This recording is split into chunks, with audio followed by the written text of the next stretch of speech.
Democratic Congresswoman IIhAN Omar of Minnesota is here with me now.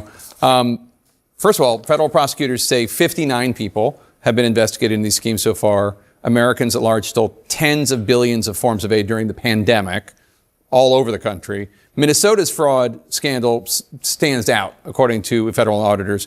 What are you hearing from investigators right now? Well, I've been following the cases closely as they've gone through the courts, and we know that there are more indictments possibly coming. I think that number might go up to 73 is what I'm hearing. Okay. Can you shed any light on why the fraud got so out of control in Minnesota? I think what happened is that, you know, when you have these kind of new programs that are designed to help people, you're oftentimes relying on third parties to be able to facilitate. And I just think that a lot of the COVID programs that were set up, they were set up so quickly that a lot of the guardrails did not get created. Now, obviously, whatever the ethnic group, the actions of a few dozen should not impugn an entire community of thousands of people. Okay, I want to make that very clear. President Trump has used this fraud to make rather, to me, shockingly bigoted comments about Somalis in general, including you, but the entire Somali community in Minnesota. He did it yesterday and he did it again today. Let's run some of that. These Somalians have taken billions of dollars out of our country. They've taken billions and billions of dollars. They have a representative, IIhAN, Omar, who they say married her brother. She should be thrown the hell out of our country. And most of those people, they have destroyed Minnesota. She should not be, and her friends shouldn't be allowed. Frankly, they shouldn't even be allowed to be congresspeople, okay? They shouldn't even be allowed to be congresspeople because they don't represent the interests of our country. It's pretty shocking to hear it, although I don't know how shocked you are at this point anymore. But Somali immigrants, in general, you in particular, have been the target of his attacks for a long time. What's your response? Yeah, I mean, I'm not shocked because we know that the president oftentimes resorts to very bigoted, xenophobic, Islamophobic, racist rhetoric when he is trying to scapegoat and deflect from the actual failures that he has himself. We know that this administration has not fulfilled majority of the promises that they've made, whether it is bringing costs down, whether it is the tariffs that are decimating businesses in the United States, whether it is the possible war crimes that his defense secretary is committing. And so to me, it is important for us, one, to remind folks that we are Americans. We're not going anywhere, and we will continue to be in this country.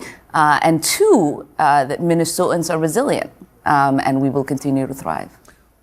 What is the practical impact when a president of the United States demonizes an entire group of people? Minnesota's pandemic fraud scandal has shocked the nation, with billions in federal aid stolen and dozens of indictments already filed. In this powerful interview, Congresswoman IIhAN Omar addresses why the fraud spiraled out of control, responds to President Trump's controversial remarks targeting the Somali community, and explains the real-world impact of political rhetoric on public safety. Watch the full breakdown, reactions, and key moments from this intense exchange. Based on ethnicity. And again, you can point to any ethnic group and find dozens of people in that ethnic group who are committing a particular crime.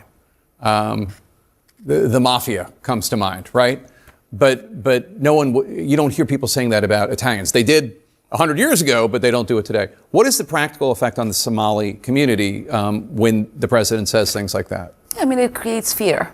And there is a possible danger that a lot of the people who follow the president have exhibited violence in many cases, especially in my case, whenever he has said something about me that is derogatory or says I'm a threat to the country. I've gotten death threats. There's so many people that have been incarcerated over the years that have been encouraged by the president's words. And so there is fear for Somalis, not just in Minnesota, but across the country, that some of these people might attack and harm them. Ahead of the immigration crackdown in Minnesota, CNN asked the Department of Homeland Security spokesperson Tricia McLaughlin about the remarks from the president. Here's what she had to say. This is not about politics. This is about public safety. We saw what just happened last week with the terrorist attack against us here in our nation's capital, where one of our great heroes, Sarah Beckstrom, was killed. That's what the precipice of this was. What's your response to that? Well, it's certainly not. We know that Somalis, over 90% of them, are citizens of this country, majority of them having born in the United States. And we know that if you are a criminal, you already have deportation orders, and there is an easy way for them to do that instead of creating this sort of fear where they are having raids. And today we saw them stopping citizens, and people were proving their citizenship by showing their passports. And so we know it has really nothing to do about keeping a community safe. It's actually terrorizing a community and creating fear. Congresswoman IIhAN Omar, thank you so much for being here. If you enjoyed this breakdown, don't forget to like, comment, and subscribe.